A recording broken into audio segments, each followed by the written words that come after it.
حضرت سلیمان علیہ السلام کا ذکر گزرا ہے۔ حضرت سلیمان علیہ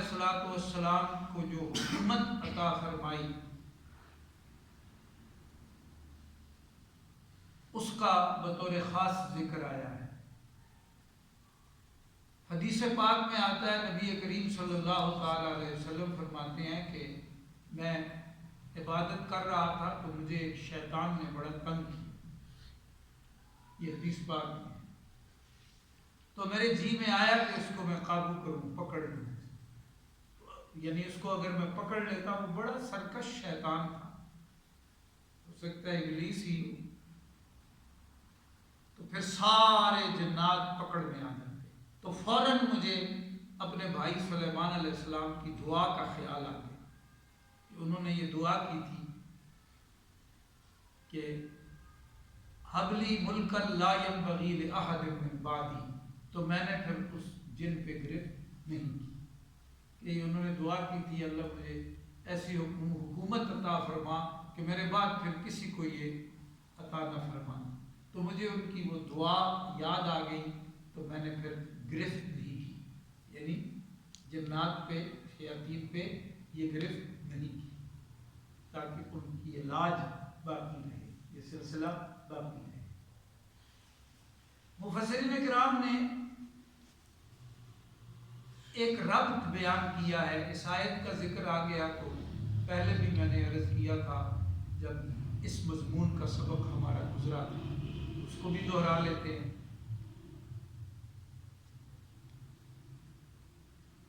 کہ حضرت سلیمان علیہ السلام نے جب ان سے عصر کی نماز قضا ہو گئی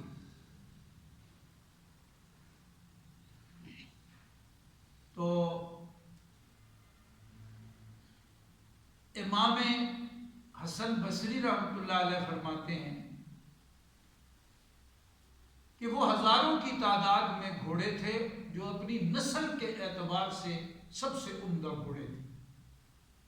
اور ایک روایت کے مطابق ان کی تعداد 20,000 سے زائد تھی، تو ان میں مشغول ہوئے، تو جب فراغت ہوئی تو حتیٰ توارت بالحجاب، سورج ڈوب چکا تھا، تو بڑی تکلیف ہوئی کہ میں انی احببت حب الخیر، میں مال کی محبت میں ایسا مبتلا ہو گیا، عن ذکر ربی، اپنے رب کے ذکر سے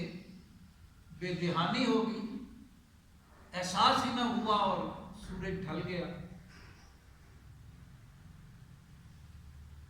تو انہوں نے ان سب گھوڑوں کو ردوہا علیہ، بلایا، تو بخاری شریف کی حدیث میں آتا ہے کہ ان کو اپنے ہاتھ سے ذبح بھی کر دیا،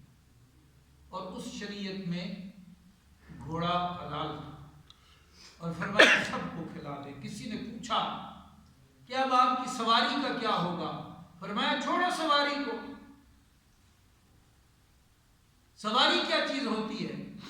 اللہ کا حکم غالب ہے، اللہ کے حکم کو نہیں سمجھ رہے ہو؟ یعنی ایک وقت کی جو نماز ہے اس کے گزر جانے میں جتنا نقصان ہے، بے سر و سامان ہو جانے میں اتنا نقصان نہیں۔ ادھر یہ بات ہوئی، ادھر اللہ پاک نے اس وقت فسخرنا لہ الریح، میں آپ سواری کی ضرورت نہیں، ہوا آپ کی سواری ہے، آپ نے اپنی سواریاں میرے حکم کے احترام میں ختم کر دی، تیز رفتار گھوڑے ہی ختم کر دیے، تو ہم تو عطا کر رہے ہیں، آپ کو اب کسی گھوڑے کی ضرورت نہیں ہے، ہوا آپ کی سواری ہے، اسے آپ حکم دیں گے، جہاں جانا چاہیں گے، جتنی دیر میں جانا چاہیں گے، یہ آپ کے تخت کو اٹھائے گی اور وہاں آپ کو پہنچائے گی، آئندہ آپ کو کوئی سواری کی ضرورت نہیں ہے۔ یعنی جو اللہ پاک کے لیے، اللہ پاک کی محبت میں اپنی دنیا کو، دنیا کی کسی چیز کو اخلاص کے ساتھ قربان کر دیتا ہے، تو اللہ پاک اس کو محروم نہیں رکھتے بلکہ زیادہ عطا کر دیتے صابرین کو، تابعداروں، فرمانبرداروں، دلی محبت کرنے والوں۔ اسی طرح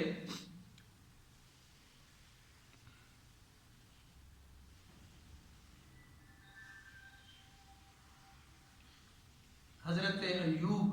علیہ السلام کا ذکر ہے، فرمایا نبی علیہ السلام سے اللہ پاک نے قرآن شریف کے لہجے میں وَاذْكُرْ عَبْدَنَا ایوب اِذْ نَادَى رَبَّهُ أَنِّي مَسَّنِيَ الشَّيْطَانُ بِنُصْبٍ وَعَذَابٍ۔ وہ وقت بڑا قابل ذکر ہے جب اس نے اپنے رب کو پکارا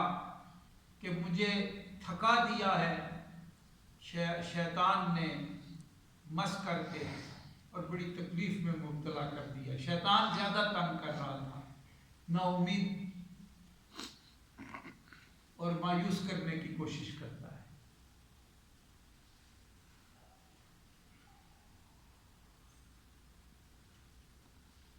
تو کوئی ایسا وقت ہوگا کہ اب انہوں نے خصوصی عرض کی کہ مولا شیطان نے مجھے تھکا دیا ہے اور بڑی اذیت میں ڈال دیا ہے۔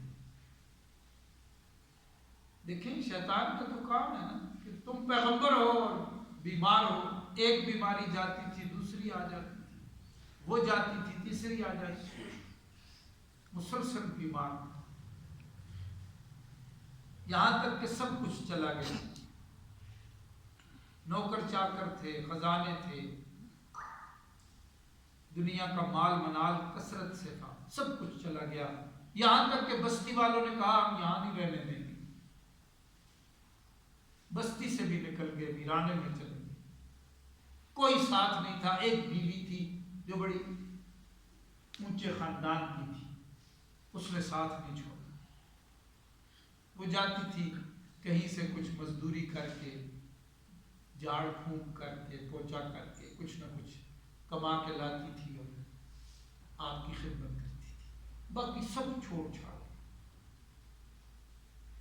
یہ بات بالکل غلط ہے کہ ان کے بدن میں کیڑے پڑ گئے، کسی پیغمبر علیہ السلام کے بدن میں کیڑے نہیں پڑ سکتے، یہ پہلے بھی میں عرض کر چکا ہوں۔ یہ یہودیوں نے غلط روایتیں مشہور کی ہوئی ہیں، جیسے سلیمان علیہ السلام کے بارے میں یہودیوں نے، اسرائیلیوں نے عجیب سی بات مشہور کی، جو یہ آیت ہے وَلَقَدْ فَتَنَّا سُلَيْمَانَ وَأَلْقَيْنَا عَلَى كُرْسِيِّهِ جَسَدًا ثُمَّ أَنَابَ۔ میں نے وہ بات گزشتہ سبقوں میں بیان کی تھی، تو یہ جھوٹی روایت ہے۔ ہاں یہ تھا، یہ ضرور آتا ہے کہ آپ نے ایک مہم کے لیے فرمایا تو جتنے جرنیل تھے انہوں نے کہا حضرت ابھی نہیں، آپ ہمیں موقع دیں، کچھ وقت کے بعد ہم۔ آپ نے ان سے ناراضگی کا اظہار کیا اور فرمایا میری اتنی بیویاں ہیں، میں ان میں سے اتنی اولاد چاہتا ہوں، تو بیٹے ہوں گے، میری بہت بیویاں ہیں، بہت بیویاں تھیں ان کے لیے یہ اجازت تھی اللہ پاک کی طرف سے، ان بیٹوں سے یہ مہم جوئی کراؤں گا۔ لمبی عمریں تھیں اس وقت لوگوں کی، تو پھر کوئی اولاد نہ ہوئی سوائے ایک لوتھڑا سا کم عمر کسی بیوی سے بچہ پیدا ہوا، اس کو لا کے دائیا میں رکھا، لے دیجیے، آ گیا فرشتہ آ گیا، اس نے آ کے عرض کی حضرت آپ کی نیت جہاد کی تھی، اللہ کی رضا کی تھی، لیکن انشاءاللہ کہنا آپ بھول گئے تھے۔ نبی اکرم صلی اللہ علیہ وسلم نے فرمایا، اور امام بخاری رحمۃ اللہ علیہ نے اپنی شرط پر اس حدیث کو اپنی کتاب میں لایا ہے، سخت شرطوں پہ، یعنی جو چھانٹ پیٹ ہوتی ہے نا، صحیح حدیث۔ فرمایا نبی علیہ السلام نے کہ اگر سلیمان علیہ السلام انشاءاللہ کہہ دیتے تو بیٹے بھی ہوتے اور جہاد بھی کر کے دکھاتے، صرف انشاءاللہ رہ جانے کی وجہ سے یہ نہ ہو سکتا۔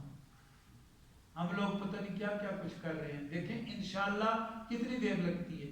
ایک لمحہ لگتا ہے، لیکن اتنے بڑے پیغمبر کے ذہن میں نہ رہا تو اللہ پاک نے ان کے ارادے کو پورا نہیں فرمایا۔ یہ بات درست ہے، لیکن وہ جو اسرائیلی روایت ہے وہ تو کفریہ روایت ہے، بارے میں کہا کیڑے پڑ گئے اور کیڑا گرا اس کو اٹھا کے پھر رکھا، اور یہ سب جھوٹی باتیں، کہیں سے کوئی سند نہیں، ایسا ہو ہی نہیں سکتا۔ اب کئی اس دور کے مفسر گزرے ہیں جن کی تفسیروں کی ریکارڈنگ بھی موجود ہے، اور کہہ رہے ہیں ان کے بدن میں کیڑے پڑ گئے تھے، وہ غیر عالم ہیں، ان کا قصور نہیں ہے، قصور یہ ہے کہ وہ مستند عالم نہیں، صرف تفاسیر کا مطالعہ کیا اور ترجمہ یاد کر لیا، جو قرآن شریف کی تفسیر کے لیے ضابطے ہیں، شرائط ہیں، وہ ان کی پوری نہیں ہے،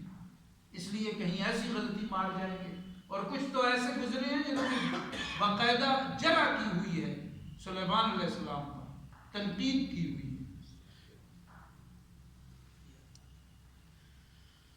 تو حضرت ایوب علیہ السلام کے بدن میں کوئی کیڑا ویڑا نہیں پڑا، اور کسی پیغمبر کی یہ شان نہیں ہے کہ ان کے بدن میں کیڑے پڑ جائیں، ایسا نہیں۔ بیمار ہوئے تھے، بہت بیمار ہوئے،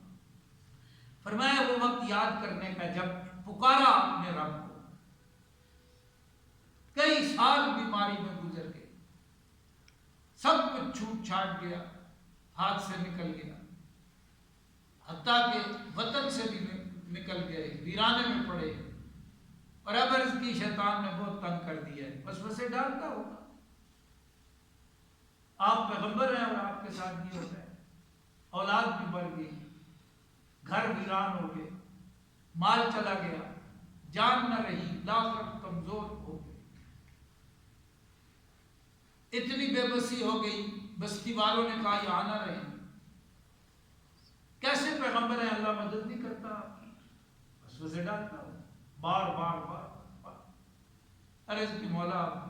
میری برداشت سے باہر ہو، کرم کر، اچھا پرکز گریز لگا، جدھر پڑے ہو بس ادھر ہی پاؤں مارو زمین پہ، ہاذا مغتسل، پاؤں کیا مارا کہ چشمہ پھوٹ نکلا، یہ پانی کہاں سے آیا؟ فرمایا یہ پانی ہے ناؤ،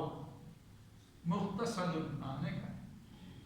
بارد ٹھنڈا ہے، شراب پی بھی لے، پینے کا، نہائیں اس سے اور پی لیں، نہانے سے بدن کی جلد کے اوپر کی سب بیماریاں چلی گئی، پینے سے اندر جو بیماری کا اثر تھا وہ چلا گیا، ٹھیک ٹھاک ہو کے صحت مند بیٹھے ہوئے۔ ایک مسئلہ تھا، وہ یہ تھا کہ ایک مرتبہ کچھ غصے میں آ گئے تو اپنی اسی بیوی سے کہا کہ میں ٹھیک ہو گیا، تجھے 100 کوڑے ماروں گا، اس پہ اللہ کی قسم کھا۔ وَوَهَبْنَا لَهُ أَهْلَهُ، اور ہم نے اس کو اس کا گھرانہ عطا کیا، وَمِثْلَهُمْ مَعَهُمْ، اور اتنا اور بھی عطا کیا ان کے ساتھ، جتنے پہلے گھر آباد تھا نا، یہ نوکر، یہ چاکر، یہ بیویاں، یہ بچے، یہ سارا کچھ، وہ بھی اتنا بھی دے دیا، اتنا اور بھی دے دیا، رحمتم منا،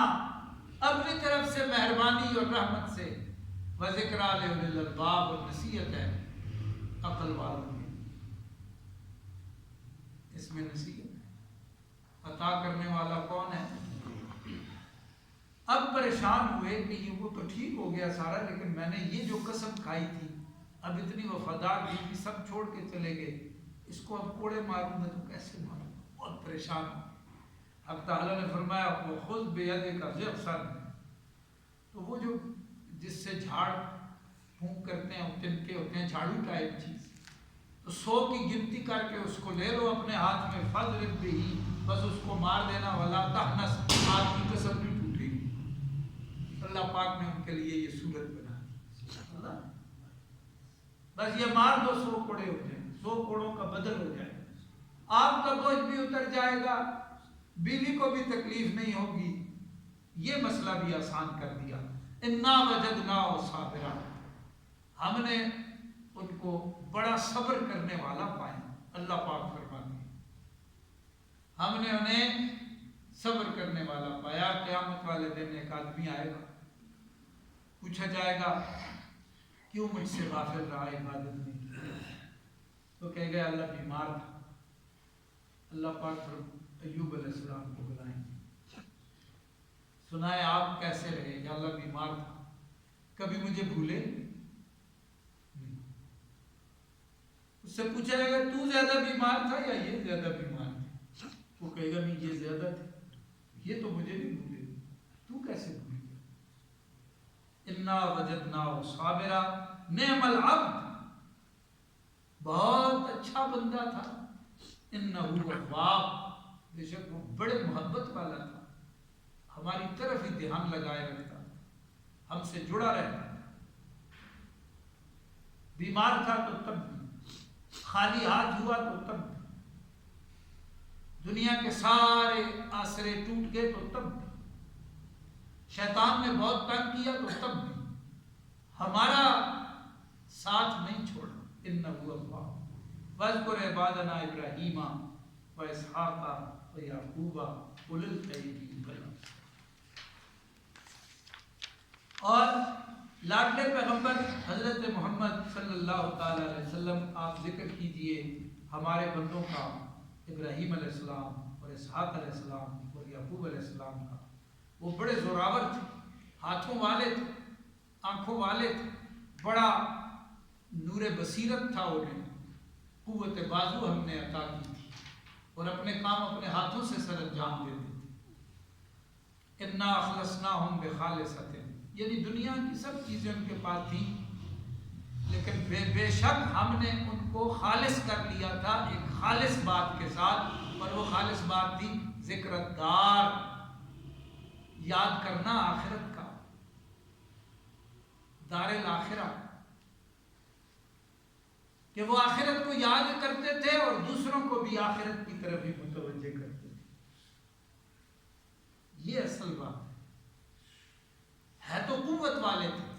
بڑی دانائی والے تھے، لیکن ایک بات میں ہم نے ان کو خاص کر لیا تھا،